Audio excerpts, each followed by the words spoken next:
안녕하세요. 오늘은 금강경 법회 처음 공부하는 시간이 되겠습니다. 금강경 6조대사 구결을 텍스트로 선택을 했는데 이 텍스트를 중심으로 공부하는 시간 동안은 어떻게 함께 공부할지에 대해서 설명을 오늘 좀 드리고 그리고 내용을 좀 볼 건데요. 6조 해능 스님 금강경을 보고 싶은데 보통 오가해로 묶여 있어요. 그래서 따로 뽑혀져 있는 내용이 뭐가 있나 찾다가 단행본으로 나와 있는 게 몇 권 없어서 그 중에 한 권을 골랐어요. 이 책 어떻게 이용하는지부터 먼저 설명을 해드릴게요. 금강경 6조 대사 구결인데요. 7페이지에 지금 이 책의 구성을 왜 이렇게 하게 되었는지에 대한 인연담이 나오는데 번역하신 선생님께서 금강경 구결을 공부를 하고 싶으셨대요. 백운선사가 지은 해능대사라고 하는 책을 구하게 됐답니다. 이제 백운선사가 8페이지에 봐보시면 북송 때의 저명한 불교학자인 나적의 금강경 해의를 주석한 금강경 해의 광론을 찾았는데 이 광론이 구결을 이해하는 데 많은 도움이 되었다. 제가 이제 6조 대사의 금강경을 보려고 했었던 이유는 금강경에 관한 가장 유명한 주석서들이 있는데 가장 유명한 주석서를 오가해라 그래요. 근데 그 중에 6조 대사 금강경이 오가해 중에 제일 쉬워요. 일단 물론 굉장히 선적이고 깊은 맛이 있지만 근데 문장이 평이하고 쉬워요. 제가 제일 좋아하는 건 오가해 중에서도 제일 좋아하는 게 있어요. 그런데 그 공부를 하기 전에 먼저 이 6조 대사 금강경을 먼저 공부하고 그 다음에 그걸 하면 난이도가 좀 더 맞겠다 이런 생각을 했어요. 그래서 오늘은 서문을 꼼꼼하게 보고 천천히 꼼꼼하게 한번 보도록 하겠습니다. 여기 서문을 읽다 보면 왜 육조 스님이 구결을 쓰셨는지 그리고 육조 스님이 그 저술하게 된 동기 말고도 중요시하는 태도, 금강경을 공부하는 태도가 무엇인지가 명료하게 나오거든요. 그래서 이 금강반야바라밀경 서는 반드시 읽어야 돼요. 15페이지부터입니다. 앞에 한 4-5줄 정도 먼저 같이 한번 읽어보겠습니다. 금강경은 무상을 종지로 하고 무주를 본체로 하고 묘유를 용으로 한다. 이게 이제 6조 스님의 금강경을 이야기할 때 가장 유명한 금강경의 요체죠. 이거는 적어보고 시작을 할까요? 자, 금강경에 대해서 이야기할 때 사실은 금강경의 핵심 단어 중에 하나가 무주상 보시 아닙니까? 그런데 이 중에서 먼저 무상을 종지로 한다 이렇게 표현을 했습니다. 그 다음에 무주를 본체로 한다 라고 이야기를 했고요. 그 다음에 묘유를 용으로 삼는다 이렇게 얘기했습니다. 종지라고 하는 건 무슨 뜻이냐면 마루종자를 쓰잖아요. 그래서 그냥 가장 높은 뜻, 가장 높은 가르침, 가장 높은 방향성이 무엇인가 그것은 무상을 보여주기 위해서다라고 했는데 여기 가로치고 설명을 하기를 뭐라고 이야기하셨냐면 서로 분별이 없는 것을 말한다 라고 해서 그냥 일단 무분별을 이야기한다 라고 표현을 했습니다. 그러면 저 무분별로 향하기 위해 체와 용이 있다는 거예요. 이 무주를 본체로 한다 라고 이야기할 때는 여기서는 지금 뭐라 그랬냐면은 자기에게 집착하지 않는 마음이라 그랬어요. 우리가 금강경에 물들다 공부를 할 때 무주라고 하는 것을 사띠 수행을 하는 입장에서 실참 수행을 하는 입장에서 무엇에 해당되는지에 대한 설명을 드릴 때 마음을 어떻게 머물러야 되는가? 무주에 주해야 한다 이런 표현을 썼었죠. 주한다, 머문다 이거는 내가 여기 이렇게 앉아. 그러면 여기에 지금 주하는 거죠. 이것만 주하는 게 아니라. 그러니까 여기서 무주다, 주다라고 하는 건 이걸 말하는 게 아니라 몸이 어느 공간에 있는지를 말하는 게 아니라 내 마음이 어떤 대상에 가 있는가 이걸 말하는 거예요. 내 마음이 스피커에 가 있으면 내 마음은 지금 여기에 주하고 있는 거예요. 그런데 여기에 주하고 있다가 자기가 사띠가 사라졌어. 그래서 여기 지금 사로잡혔어요. 욕심이든 뭐 때문이든. 그럼 이게 주가 착이 된 거예요. 그래서 깨어있음의 마음이 있는 상태에서 대상을 경험을 하면 그것을 사띠 수행자의 입장에서는 무주에 주한다라고 표현을 했던 거예요. 그러면 원래는 이 무주와 주의 차이를 뭐라고 표현을 했었던 거냐면 깨어있는가 깨어있지 못한가 이걸 말하는 거거든요. 그러면 지금 이야기한 이 본체에 해당되는 자기에게 집착하지 않는다. 이것과는 어떻게 연결이 되는 거냐면 사람들은 이렇게 깨어있지 못한 순간 어떤 대상이든 거기에 주하게 되어 있는데 그런데 그 모든 것들은 자기에 대한 집착으로 이어지게 되어 있어요. 그래서 이 본체에서 무주는 사실은 뭘 얘기하는 거냐면 자아에 대한 집착이고 이 자아에 대한 집착이 없음을 얘기하고 있는 게 지금 무주니까 우리가 좋아하는 문장이 있잖아요. 주체는 없지만 경험은 있다. 주체는 없지만 이걸 무주라고 표현을 하고 그런데 경험은 있으니까 묘유라고 표현을 한다. 이렇게 빗대어서 이해를 하셔도 됩니다. 그래서 묘유를 뭐라고 이야기하는 거냐면 작용하여 나타나는 현상이라고 표현을 했습니다. 그래서 이 두 가지를 합쳐서 주체는 없지만 경험은 있다 이렇게 말할 수도 있고 또 우리가 자주 쓰는 용어들을 가지고 이해를 해보시는 게 좋잖아요. 보통 또 이런 걸 진공묘유라 그래요. 모든 것은 공성이지만 없는 게 아니라 있다. 뭐가 있는 건가? 주체는 없지만 경험은 있다. 그것을 무주를 체로 삼고 묘유를 용으로 삼아서 뭘로 나가고 싶은 거냐면 무분별로 나아가고 싶다. 주체가 없이 경험에 몰입하다 보면 주체를 분별하는 그 분별이 사라지는 거예요. 그래서 무분별로 나아가도록 돕는다. 이게 육조해능 스님이 밝히시는 금강경의 대입니다. 육조해능 스님은 금강경을 이 가르침을 위해서 설해진 가르침으로 보시는 거고 그리고 본인은 이 기준으로 주석을 하시는 거예요. 이렇게 생각을 하시면 되고요. 달마대사께서 서쪽에서 오신 것은 이 경의 뜻을 전하기 위함이었으며 사람들에게 진리를 깨달아 견성하게 하기 위함이지만 여기서 말하는 견성할 때 성품을 본다라고 하는 것은 일단 불성을 본다라고도 자주 활용을 하시니까 이제 읽어보시면 나오시지만 불성이라는 단어가 자주 나오거든요. 그래서 불성을 보도록 하기 위함이다 라고 얘기하는데 그 불성을 본다라고 하는 게 뭐냐면 종지인, 무분별에 이르게 한다. 이거하고 똑같은 말이라고 생각하시면 돼요. 불성을 본다, 견성한다라고 하는 것은 종지인, 무분별에 이르도록 한다. 그래서 견성하는 방법을 알려주려고 오셨는데 사람들이 진여 본체를 명료하게 깨닫지 못하기 때문에 가차하여 이제 임시로 문자를 세워서 금강경이라고 하는 경전을 세상에 설립하게 된 것이다. 지금 이렇게 말씀을 하시고 여기 보면 금강경을 소와 주해를 한 사람이 800명이 넘는데요. 많아요? 네, 육조 스님 당시에. 그럼 지금은 엄청나겠죠? 네. 이제 우리가 금강경이라고 하는 경전이 반야부에 있는 수많은 경전 중에 한 권이거든요.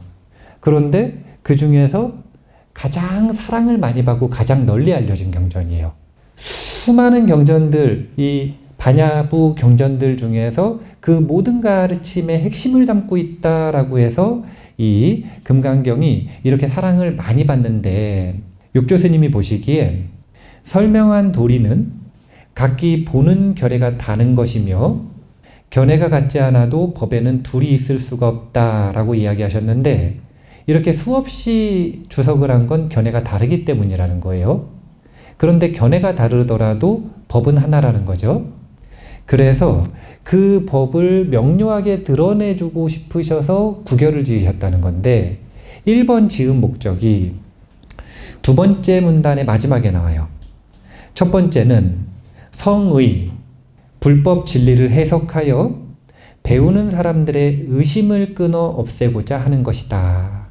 첫 번째로는 주석이 없어도 사람들은 의심을 해요. 어려우니까. 근데 주석이 많아져도 의심을 해요. 다 다르니까. 그래서 그 의심을 끊어주시기 위해 1번으로 구결을 지으셨다라고 해서 첫 번째 목적에 충실하게 구결을 이어나가십니다. 이따가 한번 확인을 해보세요.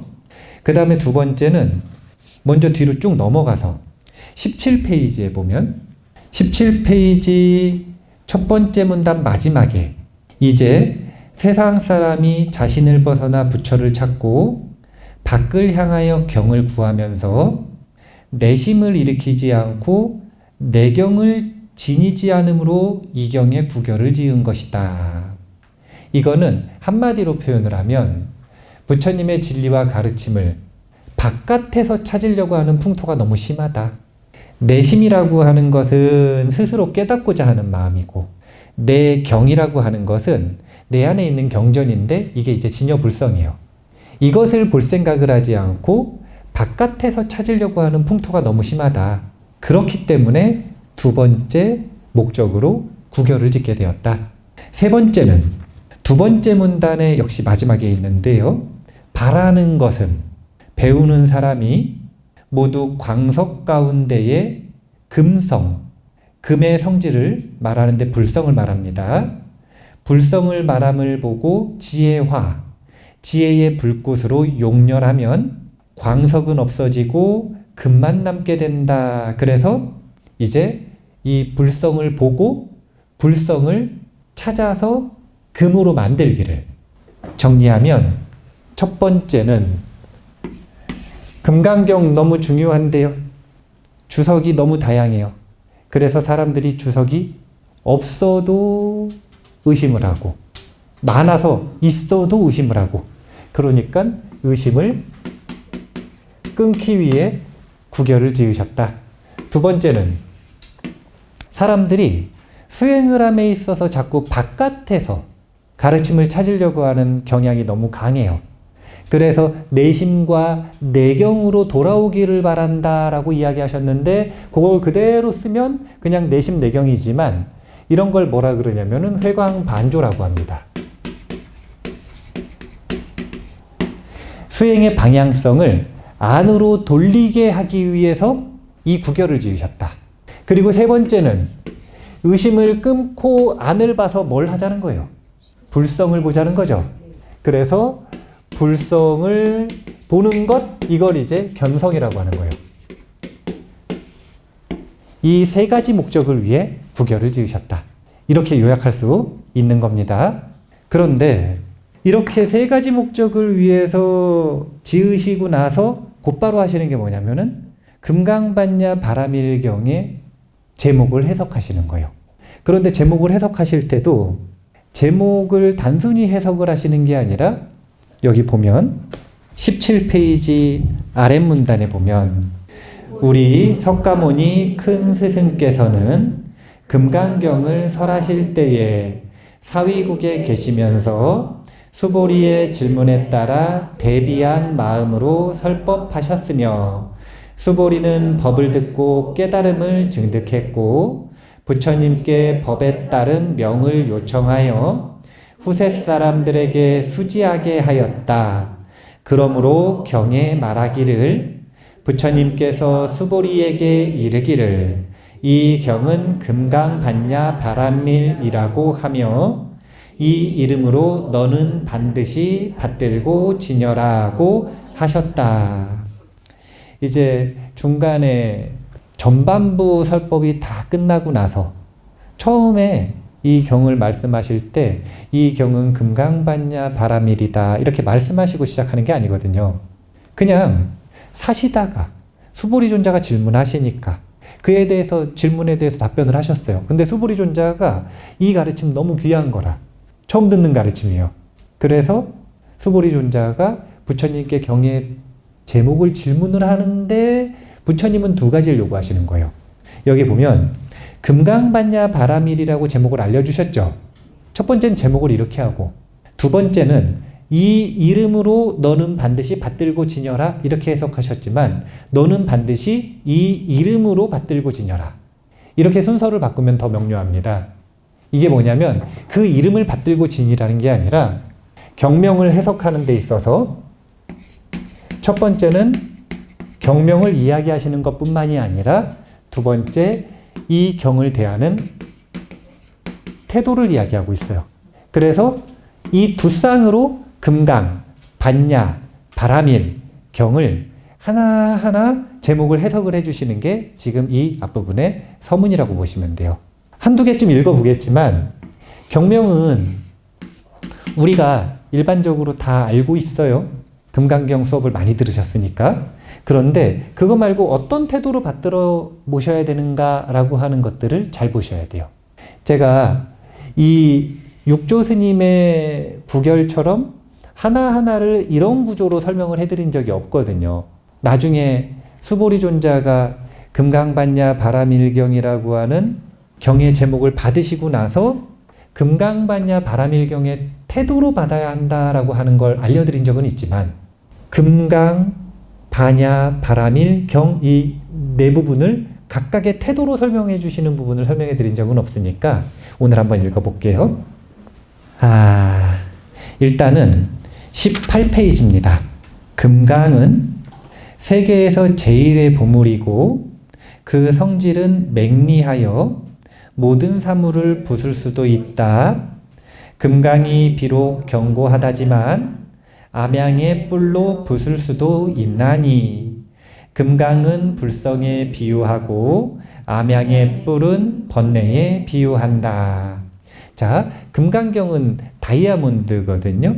암양은 암양인가? 이 양? 그러면은 어쨌든 동물 뿔 아닙니까? 그 뿔로 다이아몬드를 부술 수가 있대요. 진짜예요? 그런 것 같다고요? 아닐 것 같은데? 제가 보기엔 이건 비유인데 어떻게 비유를 하시는 거냐면 금강을 불성에 비유를 하고 암양의 뿔을 번뇌로 비유를 하는 겁니다. 그러면 이 불성은 그 어떤 것으로도 부서지지 않지만 번뇌로부터 어지럽혀질 수 있다라고 하는 걸 비유하고 계시는 거예요. 여기서 금강이 비록 견고하고 강하다고 해도 암양의 뿔이 부술 수 있는 것은 불성이 비록 견고해도 번뇌가 어지럽게 할 수 있고 번뇌가 비록 견고해도 반야지가 부술 수 있으며 암양의 뿔이 비록 견고해도 빈철로서 파괴할 수 있다. 그래서 지금 첫 번째 금강 나왔고요. 두 번째 금강이 불성이니까 번뇌 나왔고요. 그 다음 세 번째 반야지 나왔고요. 네 번째 빈철이 나왔죠. 여기서 제가 저기다가 목적을 적어드린 이유가 있어요? 구결을 왜 적으셨다고요? 첫 번째가 의심을 끊어주시기 위해서죠. 우리가 모두 불성을 가지고 있지만 그 불성은 아무 것에서도 부서지지 않지만 흐트러질 수가 있어요. 그럼 무엇에 의해서 흐트러지는가? 번뇌라고 표현했지만 의심에 의해서 흐트러지는 것이다. 그래서 앞에 있는 목적 부분과 연결시켜서 생각을 해보면 암양의 뿔이 뭐냐면 의심인 거예요. 그러면 그 의심은 무엇에 의해서 부술 수가 있는가? 반야 지혜로서 부술 수가 있다는 겁니다. 그런데 이게 뒤에 보면 암양의 뿔이 이번에는 비록 견고해도 빈철, 철로 갑자기 무슨 뭐 금, 다이아몬드 뭐 이런 거 얘기하다가 갑자기 철로 부숴버린대요. 이런 문장이 왜 나오는 거예요? 저는 한 번 읽어도 모르겠고 두 번 읽어도 모르겠는데 세 번 읽어보니까 그런 뜻인가 이런 생각이 들더라고요. 세 번 읽어보니까 왜 철이라고 했냐면 여기 보면 번뇌, 즉 암양에 뿌린 의심은 원래 뭘로 부술 수 있다 그랬냐면 반야지로 부술 수 있다고 미리 얘기하셨죠. 근데 암양의 뿔로 이야기할 때는 그걸 다시 빈철이라고 얘기했죠. 그러면 그 반야지 자체를 빈철이라고 한 것인가? 사실은 그건 아니죠. 왜냐하면 반야지라고 하는 게, 이 반야라고 하는 것이 사실은 금강반야 바람일경 할 때는 이 반야를 뭘로 비유해요? 금강으로 이미 비유했잖아요. 그러면 금강으로 비유해놓고 왜 다시 또 빈철로 비유를 해요? 이게 이해가 안 되잖아요. 이게 왜 그러냐면 금강이라고 하는 불성으로부터 나온 이 반야의 지혜가 있는데 이 지혜가 문자로 표현되면 빈철이 되는 거예요. 반야가 이따가 다시 한번 설명하겠지만 문자 반야와 관조 반야와 실상 반야는 구분이 있잖아요. 앞부분을 제가 지금 자세히 안 읽고 넘어가서 그런 것 같은데, 그러니까 지금 보면은 안 읽어 오셨다는 거거든요. 왜 그래요? 이러는 거 보면은 안 읽어 왔다라는 거거든요. 앞부분부터 계속 얘기하시잖아.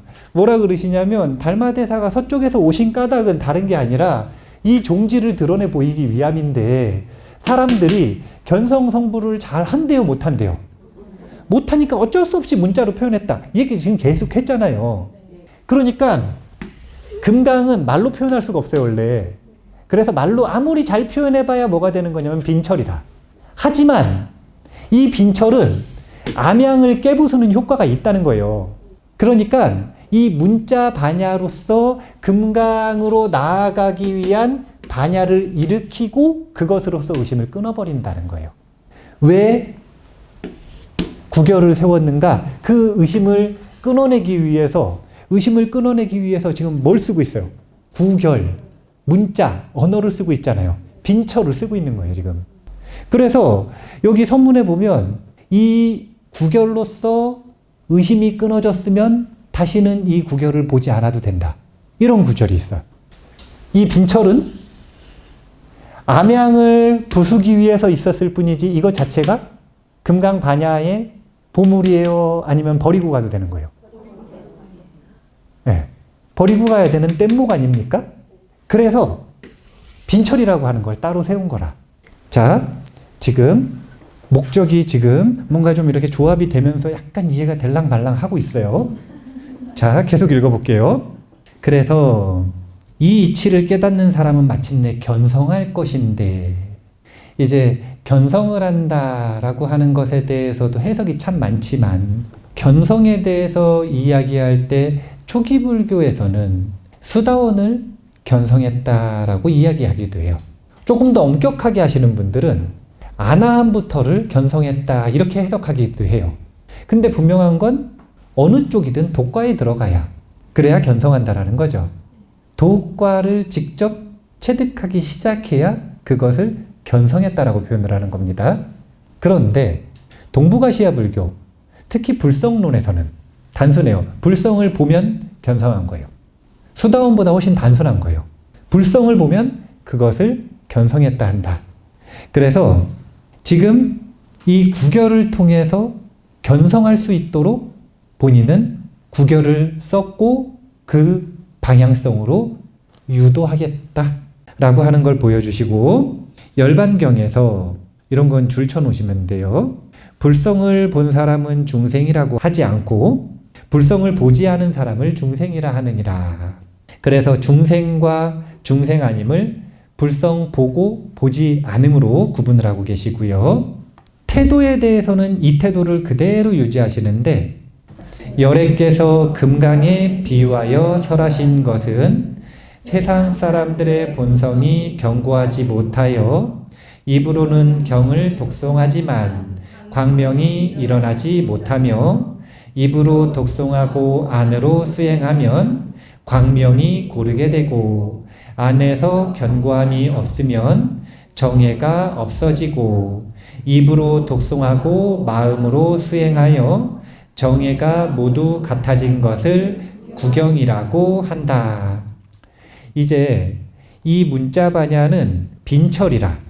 그래서 입으로는 경을 독송하지만 본성이 견고하지 못하면, 불성을 보려고 하지도 않고 보지 못하면, 그러면 마음에서는 광명이 일어나질 않는데요.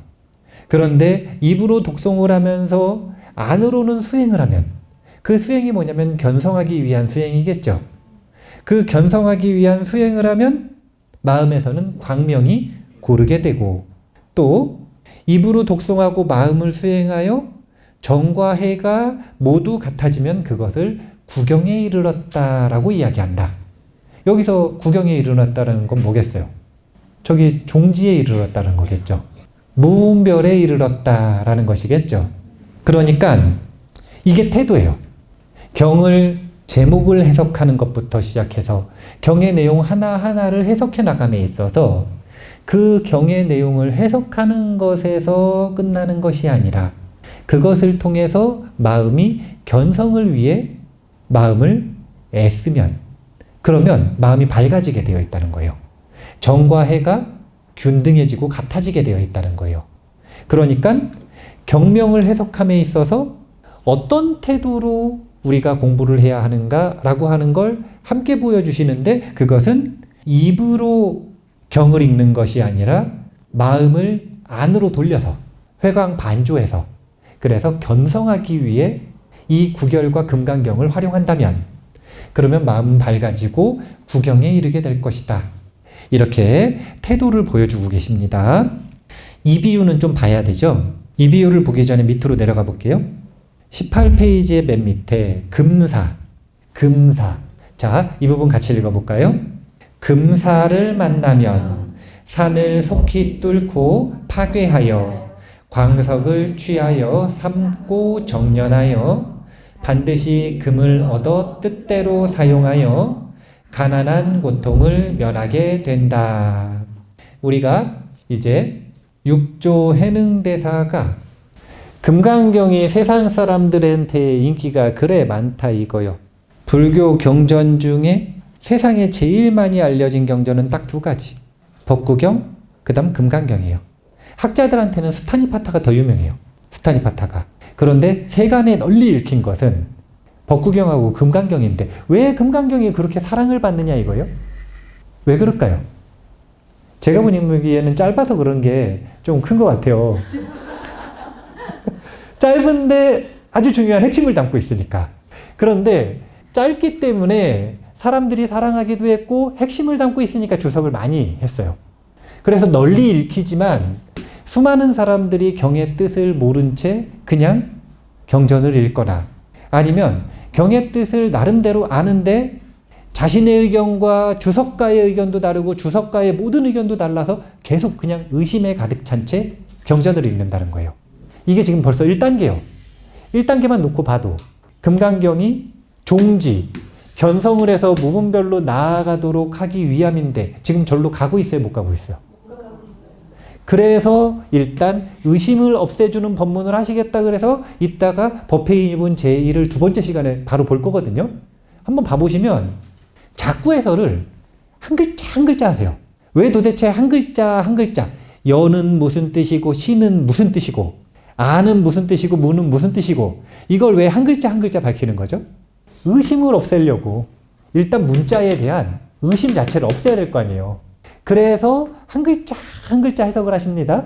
그러면 거기서 끝나야 돼요. 이것을 그냥 외계에 있는 바깥 세계에 있는 대상으로서 또는 스승을 쫓아다니면서 여기에 진리가 있거나 저기에 진리가 있다고 생각해서 바깥에서 진리를 구하는 것에서 머물러야 돼요? 아니면은 내면으로 들어와야 돼요? 이걸 회광반조라고 했단 말이에요. 그래서 이 둘을 통해서 무엇을 하고 싶으신 거냐면 견성토록 하고 싶다. 이게 종지를 이루도록 하고 싶다. 이렇게 요약되는 거 아닙니까? 그런데 여기서 보면은 내면에 있는 경을 봐서 안으로 들어와야 되잖아요. 그래야 된다라고 얘기를 하시는데, 그러면은 이 바깥에 있는 스승은 필요가 없는 건가? 또 여기서는 그렇지 않고 일단 금사는 또 만나야 된대. 금사를 만나면 여기서는 스승을 말하는 것이기도 하지만 육조 구결 공부해 보신 적 있으세요? 이 육조 구결이 금사라. 육조 구결이 금사라. 아니 생각해 보세요. 본인이 금강경을 공부하는데 금강경이 자신의 삶을 그렇게 바꿔주는 것 같지가 않아. 왜 그런지 문제 분석을 해보신 적 있으세요? 이렇게 일목요연하게 딱 문제 분석을 해주셨어요? 육조구결을 만났더니 아 내가 의심하고 있었구나. 사실은 뜻을 모르면 의심조차 못하고 있었구나.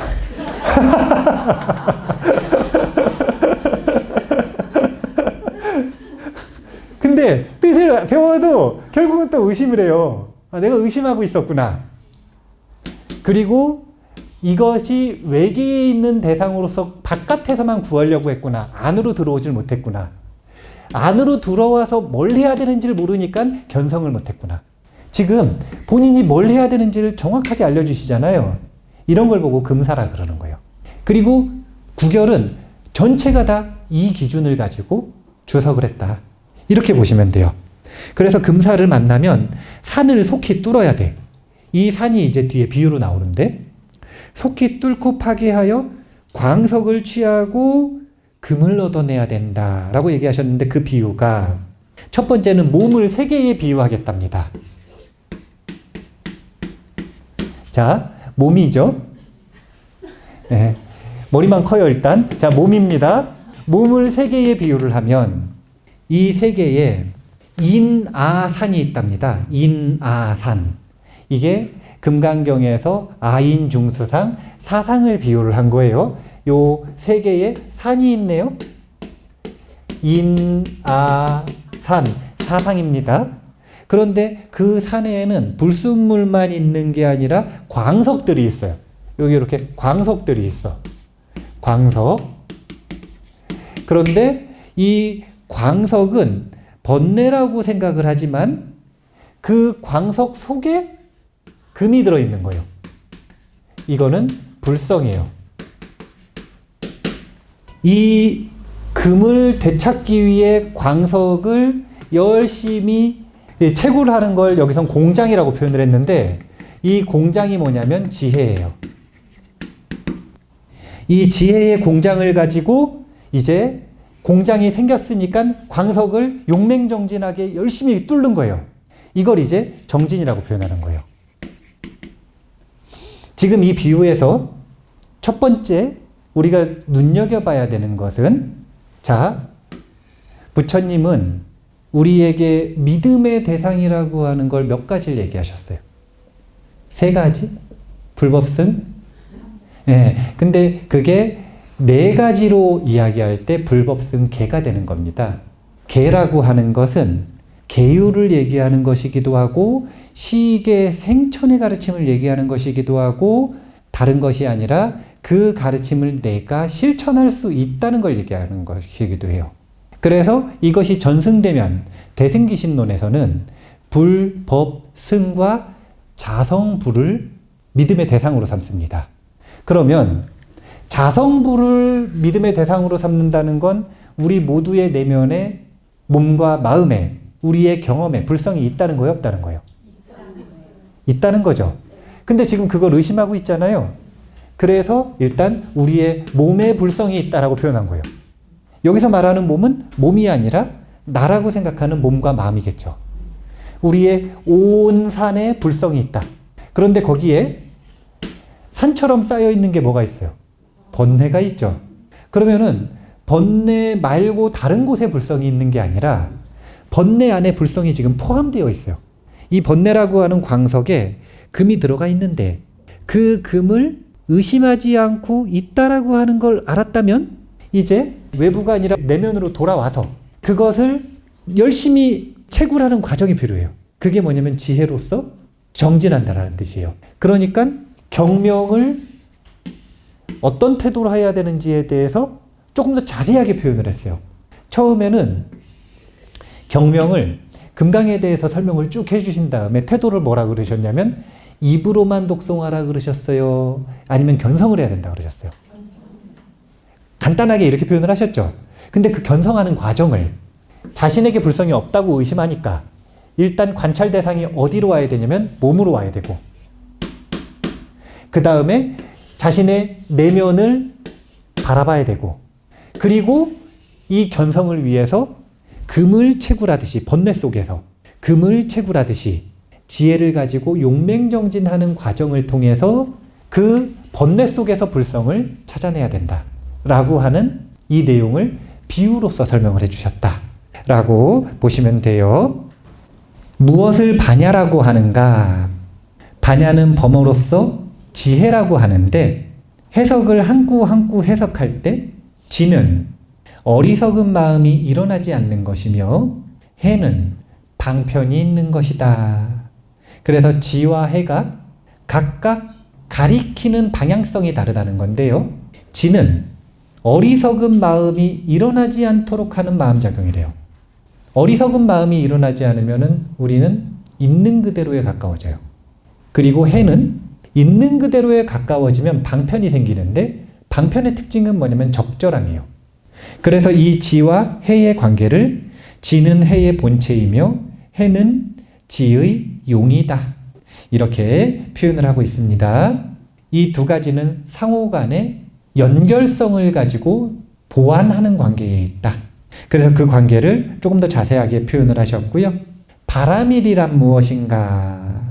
피안에 이른다고 번역을 하는데, 피안에 이르는 건 생멸을 벗어나는 겁니다. 단지 세상 사람의 본성이 견고하지 못하여 일체법 위에 생멸상이 있게 되어 모든 취에 유랑하면서 진여에 이르지 못함에 연유한 이것이 차안이다 라고 했는데, 차안과 피안의 차이는 여기서 일로 가야 되는데, 차안과 피안의 차이는 한마디로 표현하셔서 뭐라 그러셨냐면, 세상 사람의 본성이 견고하지 못하대요. 그래서 생멸이 시작되고, 그래서 요 차 안에 있다는 거예요. 그러면 본성이 견고해지면 어디로 갈 것이냐면 피안으로 가겠죠. 그러면 본성이 견고하다라고 하는 것을 이제 감산대사 금강경에선 이걸 뭐라 그러는 거냐면 안심이라고 표현하는 거예요. 왜 우리가 요 차 안의 세계, 안심이 깨져버린 불안의 세계에서 살아가는가? 그것은 다름이 아니라 뭘 봐야 되는지를 몰라서 그러는 거예요.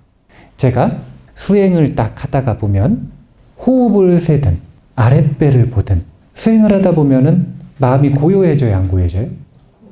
마음이 고요해지는 경험을 해보셨어요? 그러면 고요해졌으면 그 다음 뭘 해야 돼요? 물론 마음의 기술을 익히는 입장에서 마음의 일을 계속해야죠. 그런데 우리가 궁극적으로 알아야 되는 건, 생각해 보세요. 호흡을 보면은 그거는 호흡을 보는 기술이죠. 호흡을 잘 보려고 수행하는 거예요? 아니면 호흡을 보는 기술을 가지고 뭘 하려고 하는 거예요? 그게 뭐냐는 거예요. 그러니까 무분별 종지로 어떻게 이어지냐고.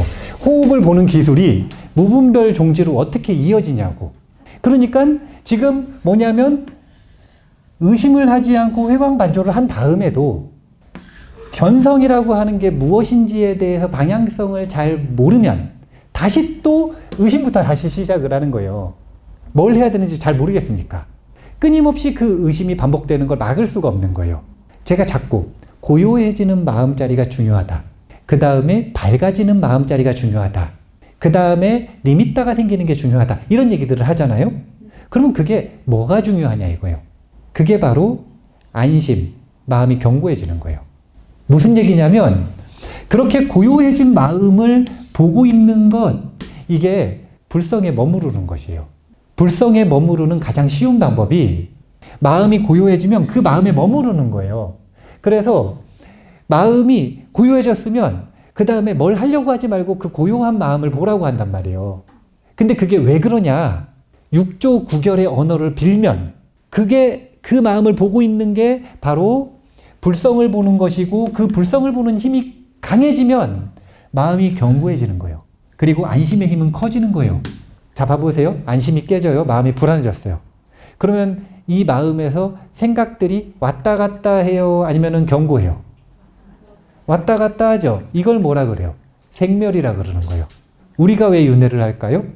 이 마음에서 벗어나지 못했으니까. 그러면 불안한 마음을 호흡을 보는 게 목적이 아니라니까요. 호흡을 보는 건 기술. 그걸 통해서 나중에 마음이 견고해지면 호흡을 더 이상 보지 않고 고요해진 그 마음을 봐요, 그냥. 이걸 뭐라 그러냐면은 불성을 본다라고 얘기하는 거예요. 자, 불성을 본다라고 하는 건 여러 가지 차원을 가지고 얘기를 할 수가 있는데, 일상에서 제가 이 마이크를 만지고 있어. 이 경험을 보는 것, 이것도 불성을 보는 거예요. 일상의 차원에서. 근데 그게 아니라 이 번뇌라는 산이 있잖아요, 산. 여기 산이 있는데 여기 광석이 있단 말이에요. 여기에 금이 있어. 요걸 캐내는 입장에서는 뭘 해야 되냐면, 자, 요걸 지금 캐내야 돼, 지금. 그러면은 일단 부숴야 될 거 아니에요, 이렇게. 그래가지고 채를 쳐야 될 거 아니에요. 이런 과정을 통해서 지금 뭘 하냐면, 생멸하고 여기저기 왔다 갔다 하는 마음들이 채쳐질 거 아니에요. 그러다 보면 마음이 어떻게 돼요? 고요해진다니까? 그게 뭐냐면은, 지금 여기 안에 있는 금이 약간 빛이 이렇게 드러나기 시작하는 거예요.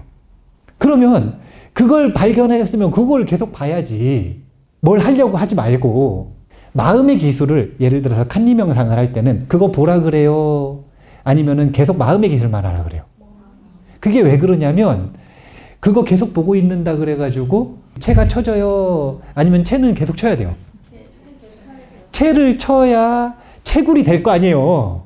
그게 점점 더 드러날 거 아니에요. 그러니까 그걸 하라 그러지만, 근데 나중에 칸리 명상에서조차 마음의 일을 정확하게 알려주는데, 고요해졌다, 밝아졌다, 니미따가 생겼다, 니미따가 강해졌다, 나중에 뭐라고 얘기하냐면 호흡을 더 이상 볼 수 있대, 없대요.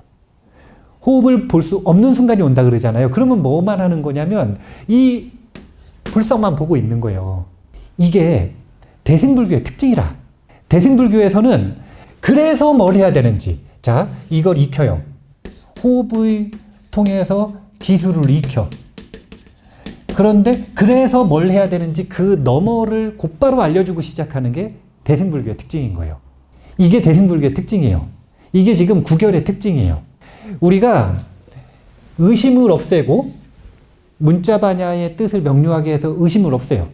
그리고 구결이 해석이 좋단 말이에요. 읽어보시면 자꾸 마음이 안으로 들어오게 돼 있어요. 안을 바라보도록 해요. 그래 놓고 불성을 봐야 된다라고 계속 안내를 해주세요. 그러면 단계를 이렇게 요약했잖아요. 그러면은 이 단계 사이사이가 쉬워 보이지만 이 단계 사이사이에는 용맹정진이 필요해. 용맹정진이 필요해요. 초록은 한 페이지로 썼지만 설명하기 위해 500페이지를 쓰잖아요. 그 중간에.